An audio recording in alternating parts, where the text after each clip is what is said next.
আলাইকুম ভিউয়ার্স। আসলে আজকে আমি অনেক খুশি। আসলে আজকে না, অনেক সময় আমি দেখেছি বিভিন্ন বিদেশি গণমাধ্যম যেমন পাকিস্তান, বাংলাদেশ বা ইন্ডিয়া, আরও বিদেশি যারা গণমাধ্যম আছে, এরা আসলে অনেক সময় অনেক ইনফরমেশন এবং অনেক ভালো প্রামাণ্যচিত্র তৈরি করে সবাইকে দেখার সুযোগ করিয়ে দেয়, যেটা বাংলাদেশের স্বাধীনতা সম্পর্কে, পাকিস্তান বাংলাদেশের যে যুদ্ধটা হয়েছিল 1971-এর। আসলে এগুলো দেখে তখন ভালোই লাগে যে বাংলাদেশ সম্পর্কে আমরা যতটুকু না জানি, তারা তার থেকে বেশি ভালো জানে বিদেশি গণমাধ্যমগুলো। আর আমাদের দেশের গণমাধ্যম যেগুলো আছে সেগুলো তো কেমন আপনারা সবাই জানেন। তো আমি এসব বিষয়ে কোনো কিছু বলবো না, তর্কে যাব না। আমি তর্ক পছন্দ করি না এবং আমি কোনো রাজনীতির সাথেও জড়িত না।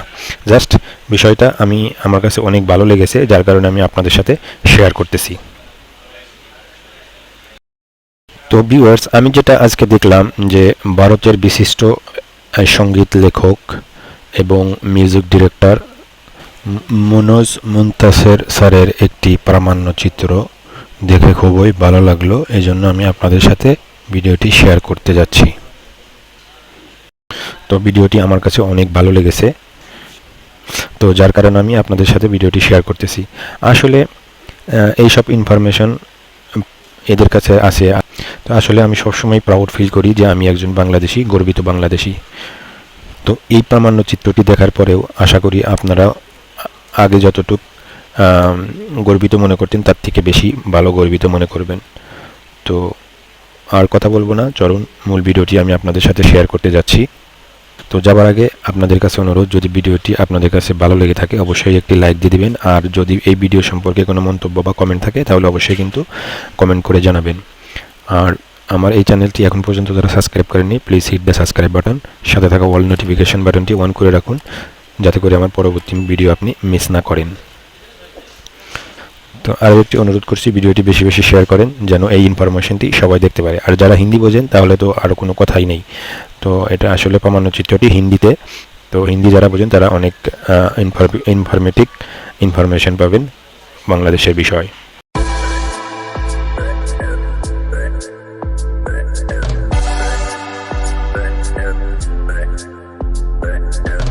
ढाका आजाद देश की आजाद राजधानी है।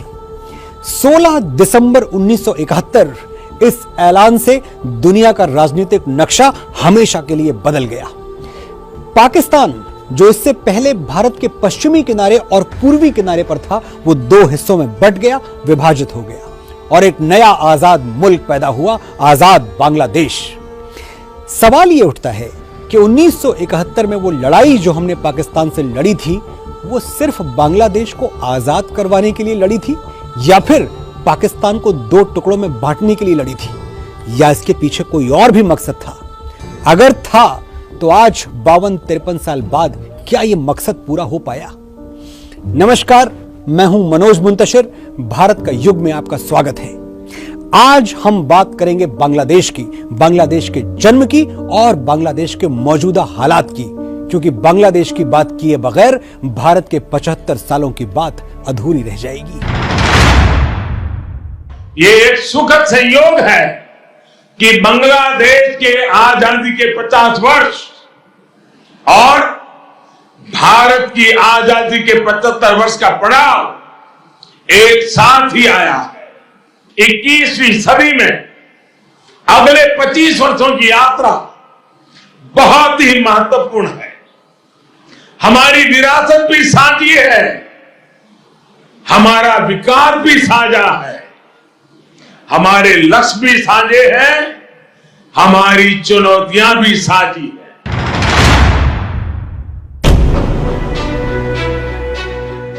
साल 1971 में जब बांग्लादेश बना तब ऐसा माना गया कि वो ज्यादा दिनों तक खड़ा नहीं रह सकेगा।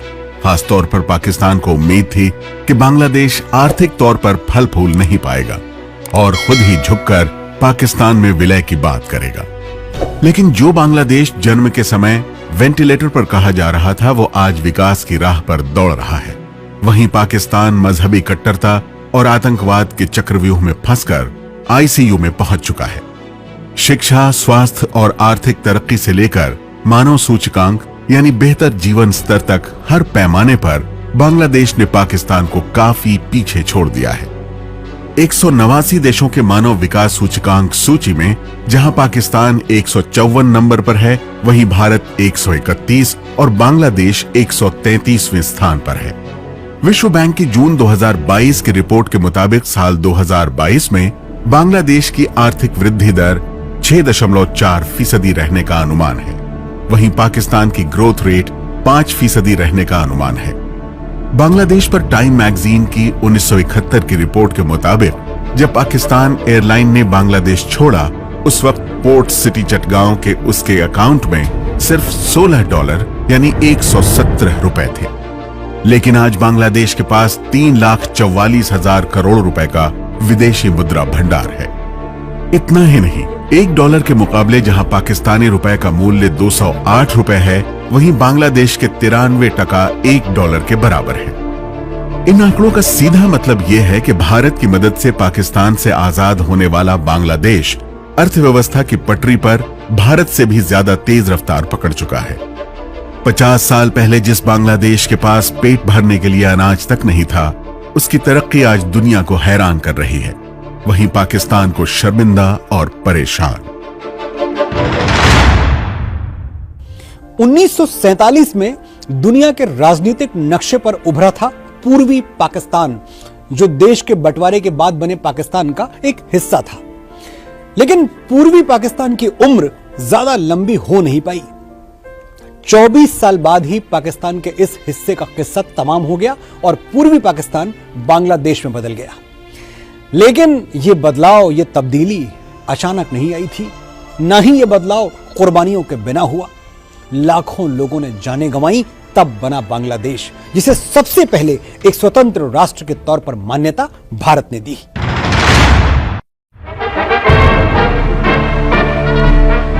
सदियों की गुलामी के बाद 1947 में जब देश आजाद हुआ तो 2 हिस्सों में बांट दिया गया। इस तरह दुनिया के नक्शे पर पाकिस्तान का जन्म हुआ। पाकिस्तान के भी 2 हिस्से थे, एक पूर्वी और दूसरा पश्चिमी पाकिस्तान। 1947 के बाद से ही पूर्वी पाकिस्तान में बंगाली अस्मिता और स्वायत्तता के मुद्दे को लेकर जातीय संघर्ष शुरू हो गया था। 1971 आते आते यह संघर्ष अपनी चरम पर था। पाकिस्तानी सेना पर अत्याचार के आरोप लग रहे थे और उस वक्त पाकिस्तान के राष्ट्रपति रहे सैन्य तानाशाह याहिया खान की पूर्वी पाकिस्तान पर पकड़ पूरी तरह छूट चुकी थी। I think any government which would like to persecute their own people is nothing but exaggerated lies. Army has persecuted nobody. Army has tried to save 70 million people of East Pakistan against armed rebels of East Pakistan who were excited and incited by a new theory and philosophy of Awami League for secession.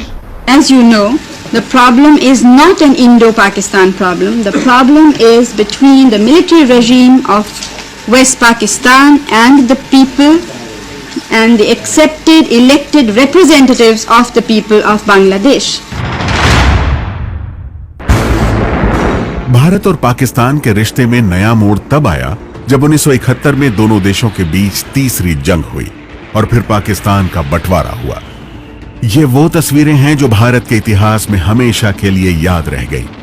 Bharat की सेना ने सिर्फ 14 दिनों में पाकिस्तानी सेना को हथियार डालने पर मजबूर कर दिया था।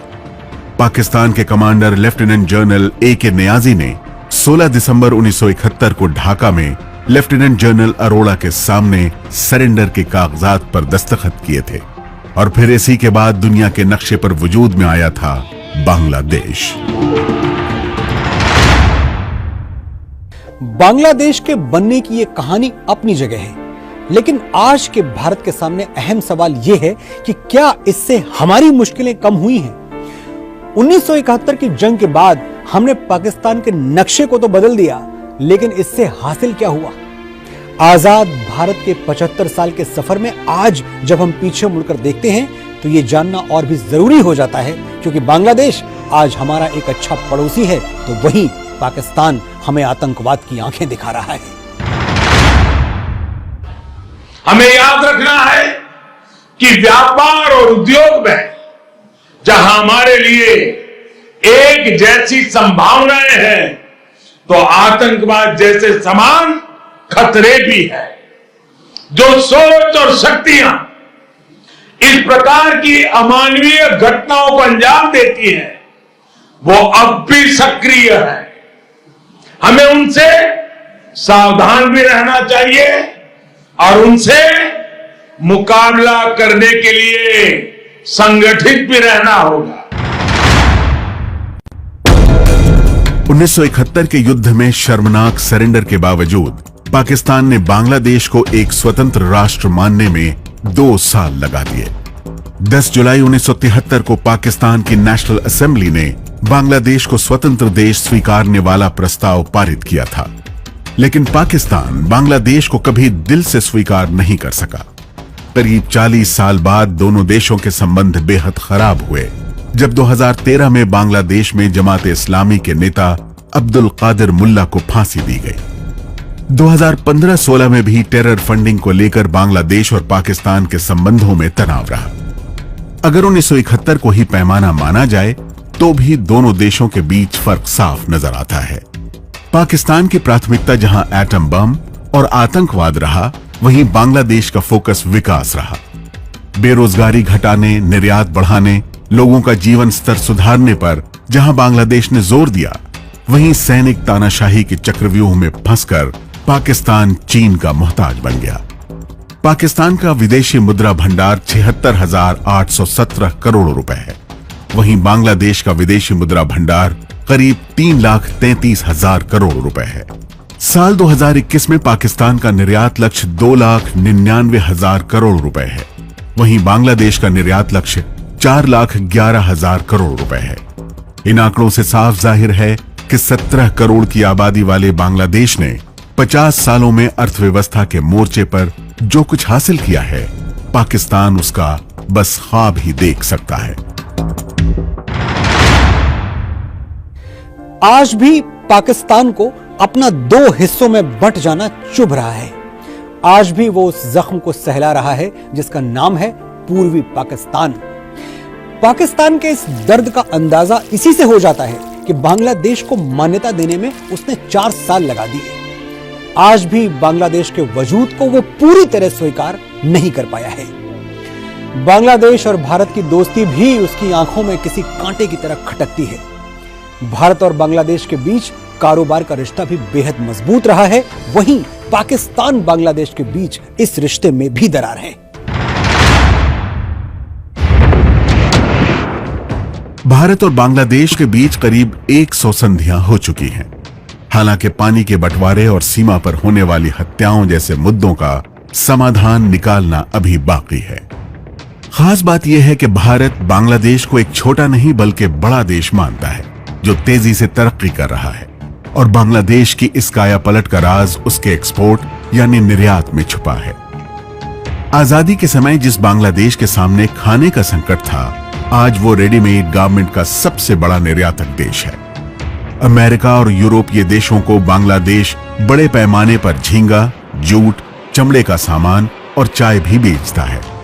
विश्व बैंक के अनुमान के मुताबिक साल 2021-22 में बांग्लादेश ने 34% ज्यादा यानी करीब 4,11,000 करोड़ रुपए का निर्यात किया है, जिसमें रेडीमेड गारमेंट इंडस्ट्री का करीब 84% योगदान है। पिछले 10 साल में बांग्लादेश का रेडीमेड गारमेंट एक्सपोर्ट 2 गुना हो चुका है। साल 2011 में यह करीब 1,11,000 करोड़ रुपए का था, जो 2019 में 2,52,000 करोड़ रुपए का हो गया। बांग्लादेश में कपड़ा कारोबार से करीब 40 लाख लोगों को रोजगार मिलता है, जिनमें ज्यादातर महिलाएं हैं, और अब बांग्लादेश भारत के बंगलुरु बनने की राह पर है। करीब 10 साल में यहां करीब 40% वार्षिक दर से आईटी सेक्टर में ग्रोथ देखी जा रही है। यहां करीब 4,500 सॉफ्टवेयर और इंफॉर्मेशन टेक्नोलॉजी सर्विसेज कंपनियां रजिस्टर्ड हैं, और स्थानीय आईटी सेक्टर की वैल्यू करीब 8,300 करोड़ रुपए है। सीमा से जुड़े कुछ छोटे मोटे विवादों को अगर छोड़ दें तो भारत और बांग्लादेश के बीच संबंध और संपर्क दोनों ही दोस्ताना रहे हैं। दोनों देशों के बीच सीमाओं पर भी शांति है, लेकिन भारत पाकिस्तान के बीच सरहदें आज भी सुलग रही हैं। मोहब्बत और नफरत, दोस्ती और दुश्मनी से लेकर कारोबार और बहिष्कार तक तीनों देशों का सफर आज जिस मकाम तक आ पहुंचा है, उससे आगे की राह क्या हो सकती है, आइए इस बारे में विशेषज्ञों की राय भी जान लेते हैं।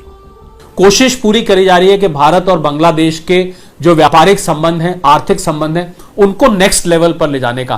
पर मुझे लग रहा है इसमें जो केवल और केवल एक विलेन है वो चाइना है।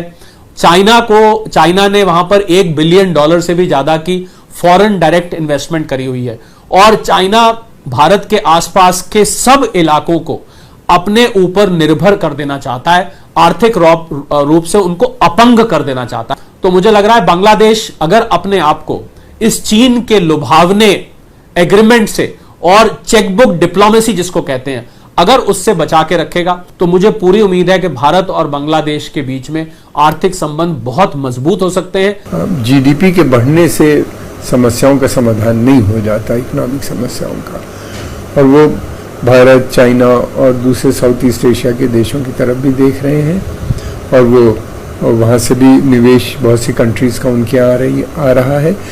और मैं समझता हूँ भारत का एक बड़ा रोल है। अगर भारत वहाँ पे अपना निवेश करे तो बहुत सी समस्याएं उनकी हल हो सकती हैं और इकोनॉमिक कॉपरेशन जितना बढ़ेगा उतने ज़्यादा संबंध भी बढ़ेंगे।